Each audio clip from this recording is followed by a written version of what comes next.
Hello, I'm Russell Brand, host of the Trews. Trews is true news. This morning we're on our way to Bow County Court, East London, to support the Focus E15 mothers. With me is this lady, Danielle. All right, Danielle. Good morning. Well done. She's demonstrated this morning from the New Era estate, who are facing similar eviction problems at the hands of the brother of the country's richest Tory MP. Are ordinary people being persecuted by the super rich? This is the Trews. Hi Russell. Alright, how you doing? When we've come here before, there's been a sort of a little bit of an end, even though it's very serious for Jasmine and Sam and the women leading the protest, there's been a sort of an end of term sense of fucking hell, this is going well and we're doing it. Today when I just spoke to Jasmine, sort of it seemed like all real, like really it's just some poor young woman who ain't got nowhere to live and she's sort of looking for banners in a squat, you know, and like got her court gear on. This is actually really sort of desperate.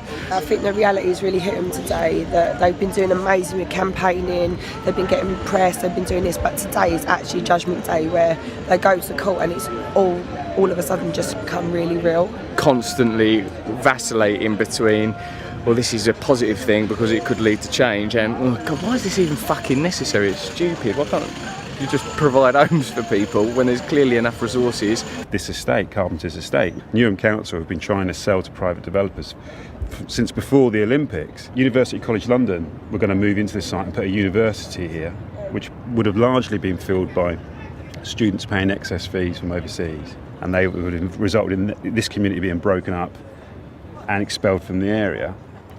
Obviously that's back on the agenda now, with Newham Council trying to get the people off the estates. They can flog it to a developer. The Smithsonian are moving to this site. The V&A are moving to this area. So that's the agenda for Newham Council. They want to turn this into a kind of cultural quarter for international institutions, and we all know where they get their funding from. They get their funding from wealthy, you know, from billionaire arms dealers and hedge fund managers who kind of launder their reputations by funding these massive cultural institutions. I see. Just look at the board of directors, look at the funders of organisations like the V&A, that's how like they launder their image and stuff. So we all think, oh, I'm off down to V&A, I love it. What's better to say to somebody? That you're an arms dealer or an art collector and benefactor? Hello, I'm Russell, I'm an arms dealer. Oh, you bastard. Hello, I'm Russell, I'm an art collector and benefactor. I like you.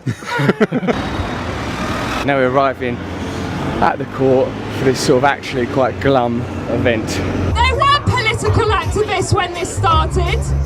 They weren't trade unionists or politicians. Lawrence, what's likely to happen today to these women? Well, as far as I understand is that the girls will today face a possession hearing, and from that a possession order will be granted, and then from that possession order sometime in the future they may issue an eviction notice. But you know, the girls are at the very beginning of this process and could resist for a long time if they wanted to do that, you know. You said something about this being a civil court, meaning that, what does that mean, the fact it's a civil court? Well, it's a civil court as opposed to a criminal court. Criminal court carries, you know, much harsher sentences, whereas civil court is contractual basically, and the only remedy that the claimant will have is, you know, to go to the judge and ask him to enforce the order. But the girls can lawfully resist this on the basis that they have a fundamental human right to housing and the pursuit of happiness, which is what community brings. And you know, what's being proposed here is to rip up their community and disperse these girls all around the country, which is unethical and unlawful in my view. But what can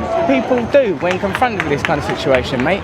Well, in my view, the government has an obligation to protect life, liberty and property, but also the pursuit of happiness. And when the government is in breach of those rights, then we have a lawful duty to resist. We have a lawful duty to make the government uphold the social contract, the promise they make to the citizenship. And in doing so, you know, we should resist any attempts at forcibly removing us from our properties because it's unlawful. Do you think people are actually going to get active and confront like the privatisation and social cleansing? Do you think it's going to require that, or do you think they will be sort of prevented at a more legislative level? If we can't enforce our rights, we don't have any. It's as simple as that. And the corporations and the banks will ride roughshod over those rights unless we stand up and say no. You know, we're not having it. We're going to resist, and we're going to put up a fight at the very least. You know, it is a total rich versus everybody else dynamic, ain't it, mate? It's small financial elites making, you know, a massive financial advantage on the misery of normal working people, to the destruction of our communities, because they don't want us being in communities, because together we're strong, you know, so they want to split us up and spread us out all over the country. So it's actually the erosion of even more than, even if it was just housing, that's serious enough, but it's about core values, our rights to commune with one another and be strong. That's our core. This is a very important issue then. Massive, it's a massive issue, and it's something everyone should get behind. Here to stay, here to fight. Social housing is our right. The last couple of weeks have been absolutely monumental, so it doesn't really matter what they say now. Like, we're bigger than them. I want really, really big loud cheers so they can all hear us inside.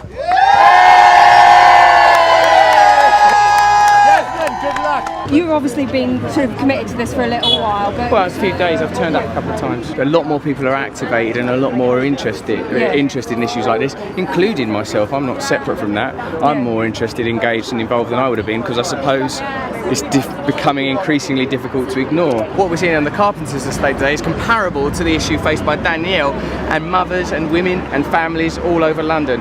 We're here, I suppose, to demonstrate that these issues are all connected and not separated, isolated incidents. Between £400 and £600 a week is the high end of the spectrum. We now can't afford that rent, and we're being pushed out. This is what's happening now, but I think if we don't get involved together and collectivise now, it's going to be affecting more and more and more of us. It's a fight against the council has described the mothers who are staying there in this building as reprehensible what they're doing. How do you fight that? People power, it seems. I think you're right. I think you've answered your own question brilliantly. By disobeying, by not cooperating, it is people power. Let's have a chat around it. Yeah. What it is the Carpenters estate, they want to sell it so that they can develop it.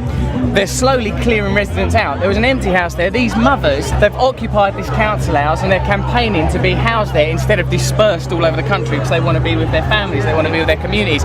Now they've been served with an eviction order, which is, that's what's happening today. And like, all these people are coming together because all over London, more and more, rich people are getting richer, poor people are getting poorer, and then it comes down to yous to enforce that. And I've always wondered what it must be like to be a police officer, because I know the reason that people become police is because they want to protect the community, want to serve, have the kind of values that are being challenged today by the way that we're being governed. How do you feel about it?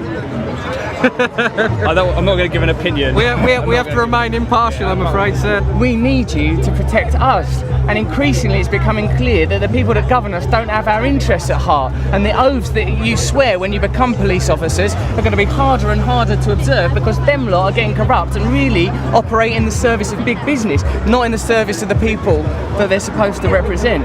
I watch your Trews all the time. Can we have a word, please? So mind if we get a kiss? This campaign has energised people in a way that nothing else has done before around this issue. Really? I think so. I mean, the number of people, not just the people who turned up today, but just the fact that it's ignited a spark with people all over London, in fact possibly all over the country. Consistently what the message is, Kevin, is that if we come together, then we have a chance Oh yeah. of actual justice, not the peculiarly dispensed justice that elites would afford us. Yeah. Hopefully people can look at this and think, well, if they did it, we can do it too. Yeah. So is there any legislation that's in place that allows them to do this? Well, exactly, this is the point. There is no legislation. There's no primary legislation. There's no primary legislation that allows this to happen. No, it's not rehousing. So basically what it is what they're saying is that unless you attempt to enforce your rights, they're going to ride roughshod over them. Exactly. Yeah. What, there ain't actually a law? There ain't actually any legislation, which means, you know, the laws that Parliament made statutes, right, is that there isn't any legislation in place. And this is why you always must challenge authority and question authority, because we presume that they're operating lawfully. Yeah, we've been conditioned, Of course ain't we? we've been conditioned, yeah. We're conditioned constantly about this illusion of authority, that we just blindly accept what they say to us. So that allows them to roll over, you know, our rights and bring in the interests of the corporations and the banks. Make sure you've not been conditioned. Make sure when someone tells you to do something, you know you have to do it. Say in your stomach, it feels like, I feel like I should be allowed to have a house. Listen to that feeling, because we've been conditioned and we can resist It's the together. illusion of authority. A lot of people have advised that whatever happens here today, the sort of ethical and spiritual sense we have that people have a right to homes is 100% correct. And as long as we continue to act with solidarity and with certainty, there's very little that can be done. We just chatted to a lawyer in there. There's no actual legislation that can legitimately remove someone from their home. He just spelt it out to us. We've stuck some money behind the bar there, so any of you that want to go over the road and have a drink or a cup of tea at the Boat Cafe, please go over there and enjoy a cuppa as we continue to engage together. An offer that is open to people that work within the system and outside the system, because ultimately we're all together, and this is the beginning, I think, of something quite profound and beautiful. I'm here with Mayor of Newham, Robin Wales. Robin, why exactly have you evicted these mums? Robin? Your silence speaks volumes. The revolution is actually a revolution of using the institutions we have for the purpose they were set up to do. Yeah! We don't need new Shouldn't institutions. even be that hard, everything's already there. We don't need new processes. Use the institutions we have for the function that they were supposed to perform, instead of them all becoming peculiarly co-opted in the service of corporations and elites. Yes? Exactly.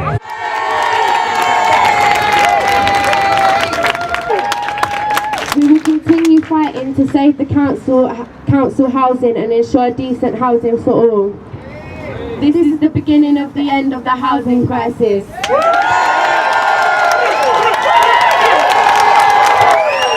They are two very brave women who have made a stance where lots of people would have just caved in and given in. It's the point that Russell makes when he, on the various videos you put on the Trews, which are where he says, yes, I did drop the name in. It's about people taking action in their own hands, and it's about the real politics. You just got involved in this to help them, didn't you? You're alright, you, ain't you? I did it for free. I'm not getting paid. You're decent, aren't you? Yeah. Will you stay in touch with us and continue to help us, because we've got other things we need to do? I am always happy to help people within the realms of my Can we seal that with?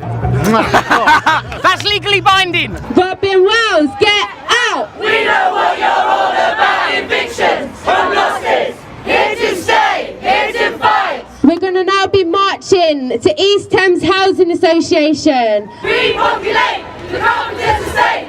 Repopulate the Carpenters Estate. What's happened is the women have agreed to leave the property on October the 7th. You can understand that these women have been through a lot, and what they've done is a real success, and it's drawn attention to an important issue. And what me and Lawrence were just talking about is the fact is that people have a lot more rights than they realise. If, like, for example, if these women were to refuse to leave their homes, then it's very difficult to evict them. It's very difficult to legally evict them. And I think there are going to be comparable struggles, like the women at the New Era estate, like women today we met in Kentish Town and Brent, who are facing comparable issues, and perhaps we'll handle it differently. Is that right? Yeah, that's absolutely right. You know, tenants' rights are deeply ingrained within the constitution of this country, and we can't just be kicked out of our homes because some corporate entities have their eye on the prize. So what you're saying, Loz, is if people continually confront authority, if people stand up for their rights, if we come together, coalesce and commune and fight together, there's nothing people can do to stop us. Is that right? That's absolutely right. That is some truths. That's true news. News is real true. This is some truths. The court case ended a few hours ago. We received this from Kate, who's supporting the Focus E15 mothers. The council wanted us immediately evicted and were threatening us with various legal measures. We managed to win that we would leave when we wanted on 7th October and with absolutely no conditions attached, and they made no commitment to desist from their action. So that's a massive victory, isn't it? Plus, they had to commit, the council, to using the flats for temporary accommodation, which admits that the flats are fine for purpose, so they have to overcome their assertion. What's interesting, I thought, is that Mayor of Newham, Robin Wales, is elected to represent the people of that community, but he doesn't represent people, does he? Because finding homes and accommodation for them would be a first priority, suitable accommodation as well, not B&Bs. Would you want someone you love bundled off into a B&B or away from the people they grew up with, sent maybe elsewhere in the country? So if they're not representing the people they're elected to represent, who are they representing? They're representing corporate interests. In the case of the Carpenter estate, the people that would invest in that land were it to become available, because the people on the Carpenter estate that are still there, it looks like will soon be facing their own eviction issues.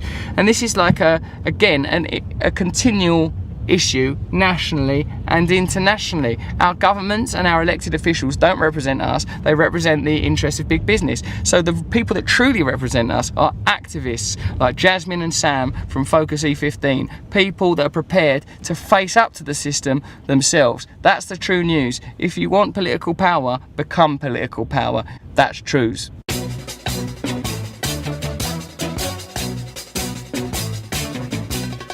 Nose is a tool that is abused to fool you and to leave you scared and confused.